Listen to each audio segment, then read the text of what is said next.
Bonjour à tous et bienvenue sur Mini-Army, j'espère que la vidéo précédente sur l'histoire du Mark V et la revue de boîte vous a plu. Nous nous retrouvons aujourd'hui pour le montage du char.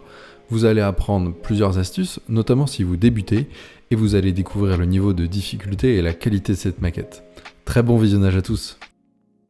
Alors avant de commencer, une astuce qui va vous faire gagner du temps et protéger vos grappes, utilisez un marqueur et en fait indiquez chaque lettre de chaque grappe sur leur sachet.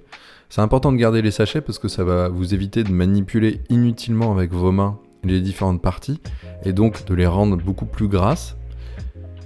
Et deuxièmement, ça va vous faire gagner du temps car quand vous allez fouiller un peu les différentes grappes pour trouver la bonne, vu que la lettre n'est pas très facile à lire en fait sur la grappe en elle-même, ça sera beaucoup plus confortable de les avoir directement sur le sachet. Deuxième astuce, pendant toute l'étape de construction, prenez le temps d'analyser les variantes de votre modèle. Vous devez faire attention aux numéros qui sont indiqués et ne pas les confondre afin d'avoir une maquette cohérente. Vous avez en effet un mode de combat ou de transport qui ne comporte pas d'armes, les variantes sont indiquées par 1 ou 2 et vous avez en plus des variantes suivant le modèle de la bataille que vous voulez représenter, ce sont les lettres A, B et C qui vous aideront. Pour éviter toute erreur, parcourez le manuel et entourez les numéros au crayon à papier et barrez les étapes qui ne vous concernent pas, vous serez bien plus tranquille. Des ciseaux vous seront également utiles pour découper proprement les sachets. C'est parti pour le montage, nous allons commencer par les différents roulements du char. Vous allez devoir vous armer de patience, car comme détaillé dans la partie précédente, cette maquette comporte de nombreuses roues. Les étapes de dégrappage et de ponçage sont longues et fastidieuses, même si les roues sont cachées, elles permettront un bon positionnement des chenilles en fin de montage. Faites attention avec certaines parties de roues, fragiles et qui doivent être dégrappées délicatement. Positionnez la roue verticalement et coupez le bout de plastique sur votre planche à découper. Nous pouvons ensuite passer à l'étape d'assemblage. Pas besoin de beaucoup de colle ici. Vérifiez bien pour chacune des roues si le collage est bon et qu'elles roulent correctement. Étant donné que ces étapes vous demanderont plusieurs heures ou jours, réservez les différentes roues dans une boîte pour éviter de les perdre.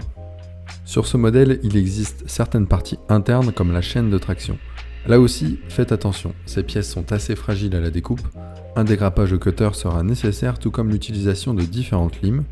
De mon côté, j'utilise 3 limes appartenant à un set de chez Tamiya.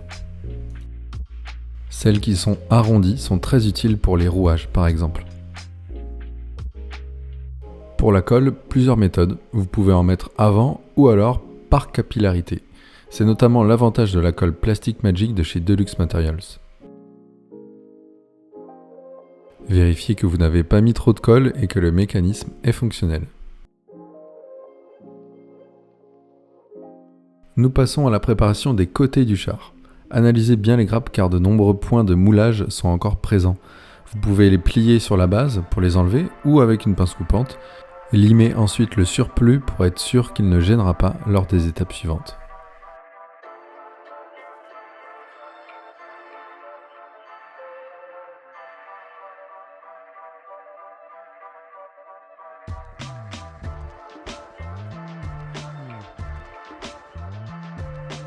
Pour monter les différents roulements, là encore une lime fine et arrondie permet d'assurer au maximum son insertion dans l'axe.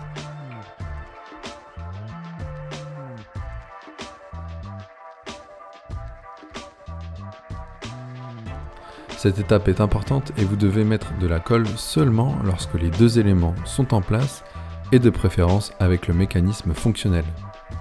Il n'est en effet pas possible de glisser les éléments l'un après l'autre.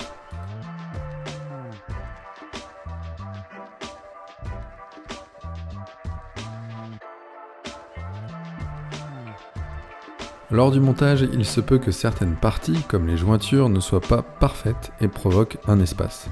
Afin de maximiser le rendu, nous allons utiliser une pâte plastique de chez Valero. Préparez simplement une coupelle avec un pinceau, de l'eau et un cure-dent.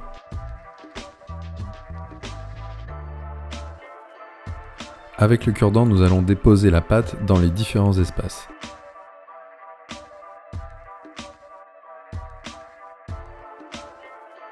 Nous utiliserons ensuite un pinceau humide, puis une lime pour affiner le rendu.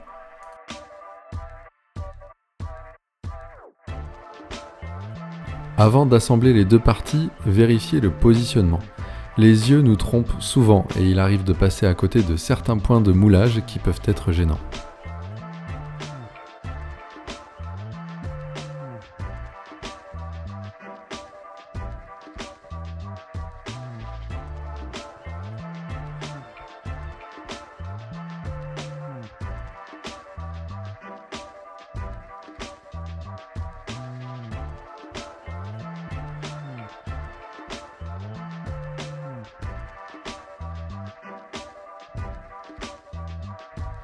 Certaines étapes vont vous demander d'enlever des éléments déjà moulés.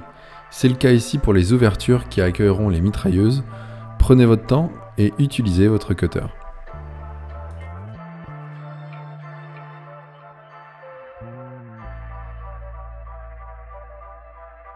Limez bien la surface pour assurer le positionnement de la future pièce.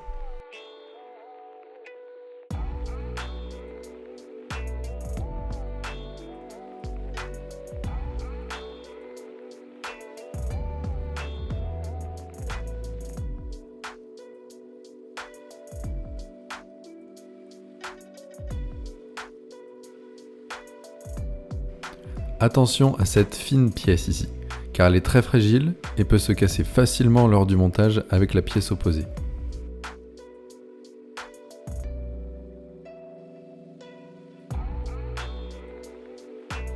Nous allons pouvoir assembler les roues, mais avant cela, il est nécessaire de coller les différents séparateurs. Ils assureront un bon maintien lors du montage suivant, et faites attention car il existe différentes tailles de séparateurs.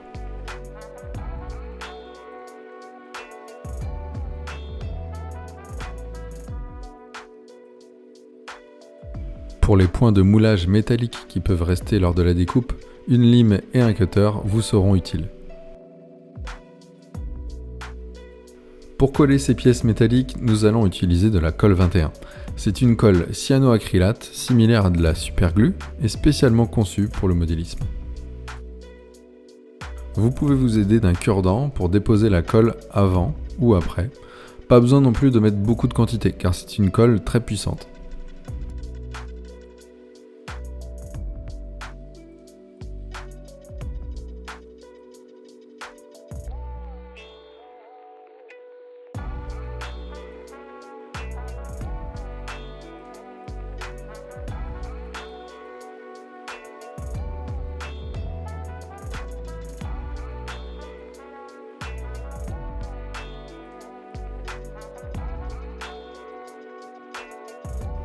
Nous passons ici à la partie arrière du char.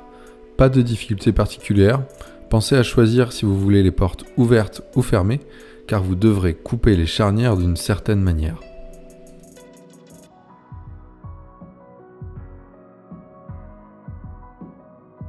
Pour les différents caches métalliques, vous pouvez utiliser un cure-dent avec de la pâte à fixe. Cela permet d'avoir un rôle de ventouse lors de la pose. Et vous pouvez également utiliser des outils spécialement conçus qui vous permettent de faire la même chose.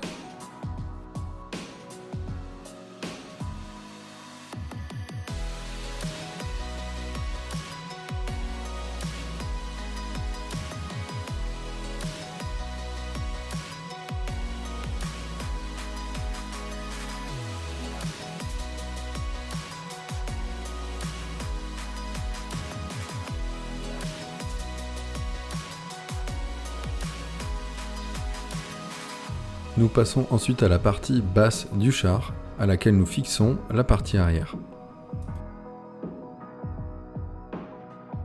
Je vais quand même vous parler d'une étape qui est totalement facultative, celle du primeur sur les parties internes des côtés du char. Je ne savais pas si ces parties seraient très visibles ou accessibles, et dans le doute, j'ai préféré mettre un primeur noir sur les roues et sur les zones accueillant les chenilles.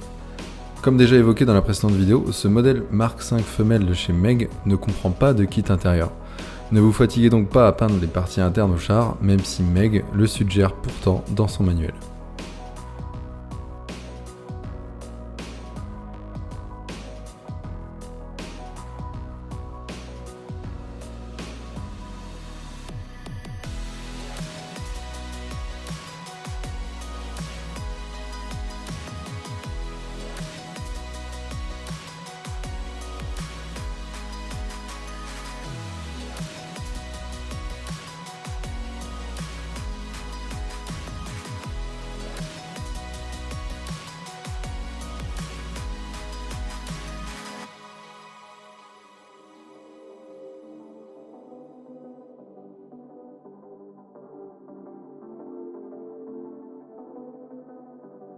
Une fois le primeur appliqué et sec, nos différentes parties de roulement sont prêtes pour leur assemblage final. Cette partie d'assemblage est d'un niveau de difficulté élevé. Vous allez notamment avoir besoin de pinces de serrage pour assurer un bon maintien lors du collage des éléments.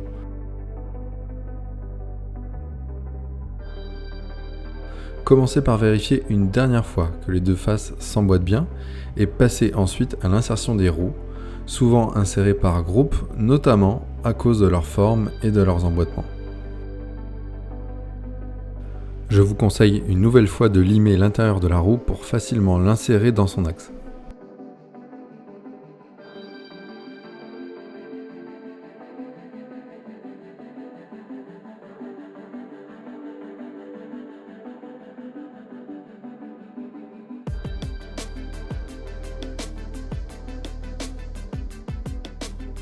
Nous pouvons ensuite passer à la délicate étape du collage.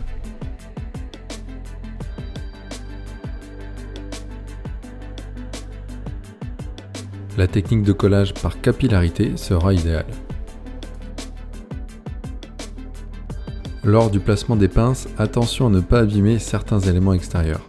Et faites également attention à ne pas oublier des roues, comme c'est mon cas ici où j'ai dû décoller les faces pour placer une roue qui était manquante.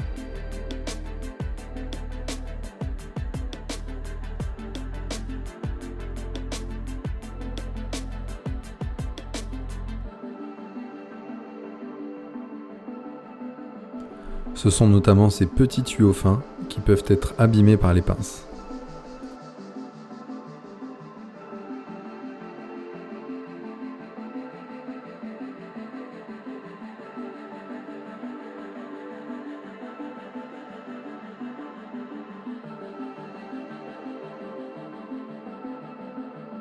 Après séchage, nous passons à l'assemblage de la coque du char au global. Là aussi, la technique de capillarité va vous aider pour beaucoup et vous simplifier le montage.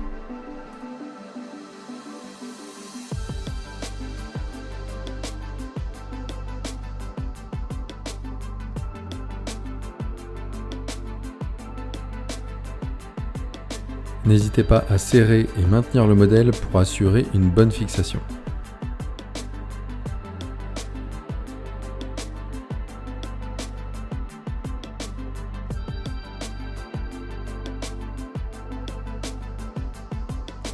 Le montage des cabines est lui aussi délicat car elles contiennent des petites pièces, comme les poignées. Certaines de ces poignées fixées à l'intérieur ne seront pas visibles si les cabines sont fermées, libre à vous donc de les mettre ou pas. Suivant le mode de fixation ou non des accessoires présents sur le toit du char, comme l'appareil de traversée de tranchée par exemple, vous devrez créer des trous dans les cabines.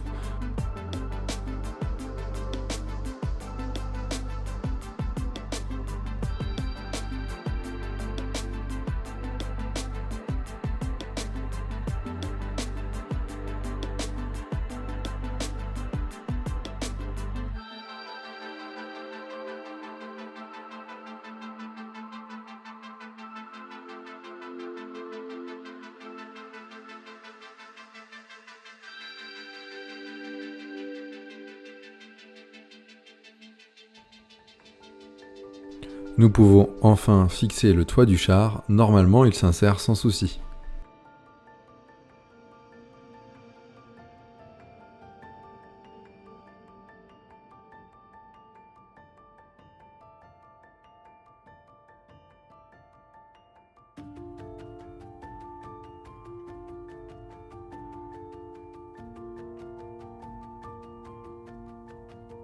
Là encore, les pinces de serrage vont être nécessaires pour assurer un maintien maximal, car même si le toit s'insère bien, il est nécessaire de bien le plaquer avec l'autre ensemble pour qu'il soit correctement fixé.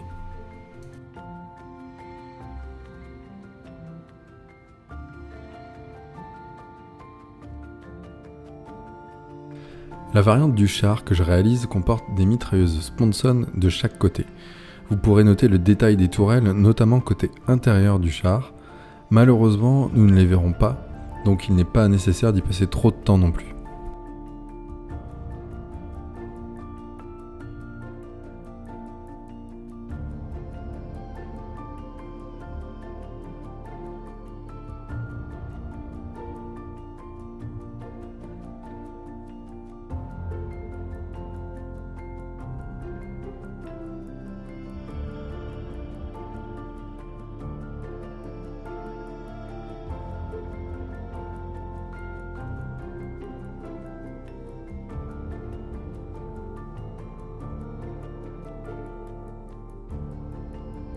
Afin de masquer un maximum la jointure au milieu de la tourelle, nous reprenons le même mécanisme de la pâte plastique pour combler le vide.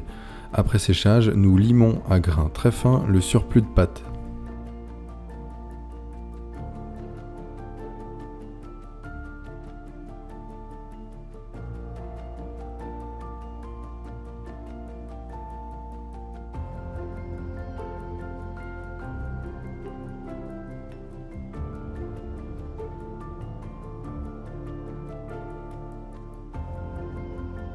Vérifiez bien le sens des tourelles lors du collage du toit. Ici, j'ai fait l'erreur que j'ai bien entendu pu corriger à temps.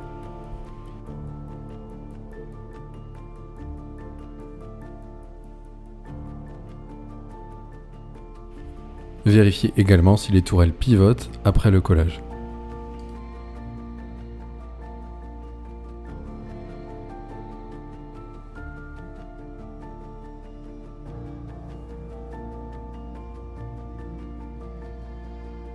Concernant les entrées latérales du char, tout comme les cabines, vous pouvez les positionner en mode ouverte ou fermée.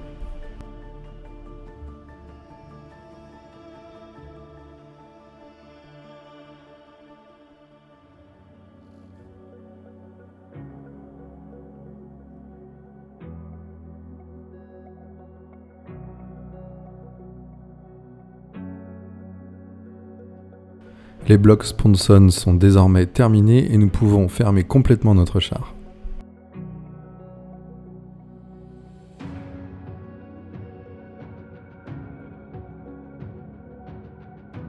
Diverses photodécoupes externes sont présentes sur ce modèle. C'est le cas des aérations du radiateur ou encore les signaux circulaires du toit. Pour le pliage, une pince plate devrait faire l'affaire.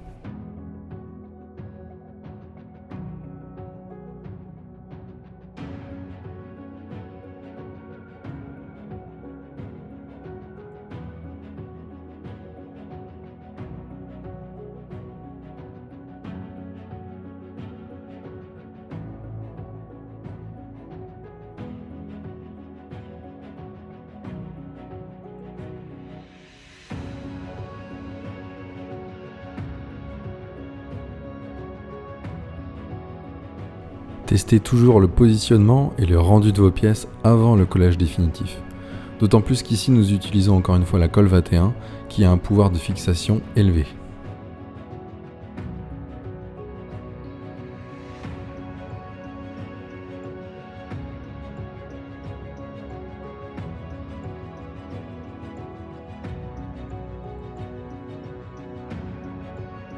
Il peut y avoir quelques rayures, mais avec le primeur et la peinture, cela ne se verra pas sur le rendu final.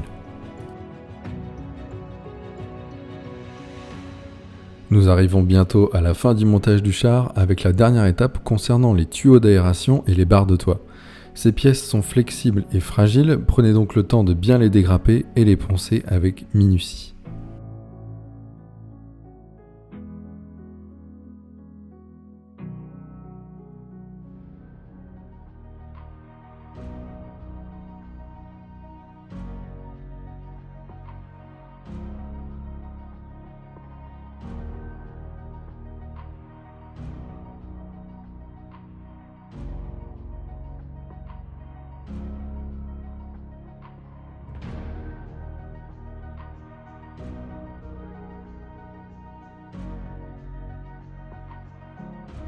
Là aussi, pendant le collage des éléments, vérifiez régulièrement le positionnement et le rendu sur le modèle. Il se peut que les tuyaux ne soient pas droits et mal calés.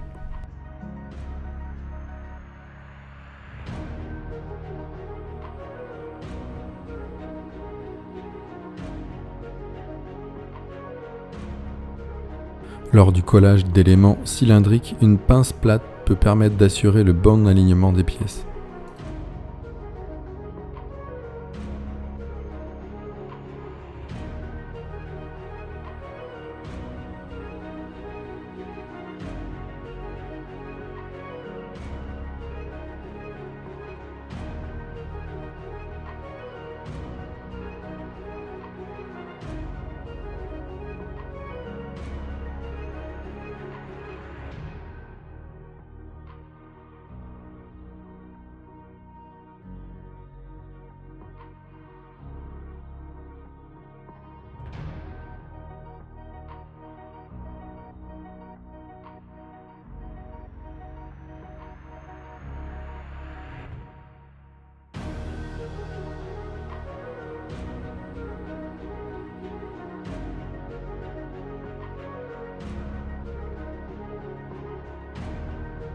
Pensez à vérifier plusieurs fois la qualité du dégrappage de vos pièces et prenez le temps de les rendre lisses.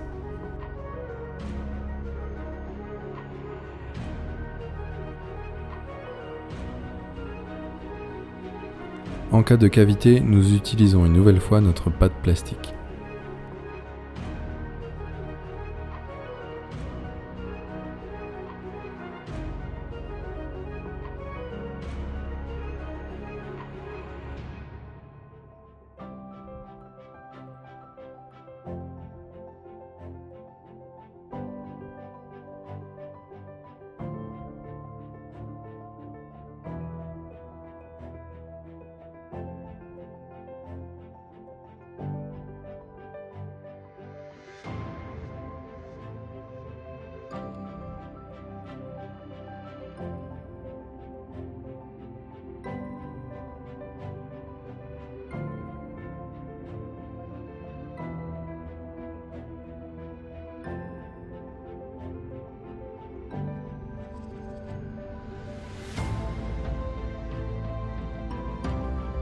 Et voilà, c'est terminé pour le montage du char. Merci de l'avoir suivi.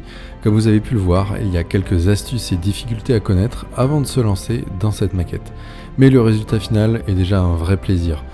Dans les prochaines vidéos, je vous parlerai du montage des chenilles, des accessoires présents sur le toit et bien entendu des étapes de peinture et de vieillissement. Si vous avez aimé cette vidéo, montrez-le en commentaire et avec un pouce en l'air. D'ici là, rendez-vous sur Instagram pour du contenu exclusif et surtout, abonnez-vous. A très bientôt sur Mini Army.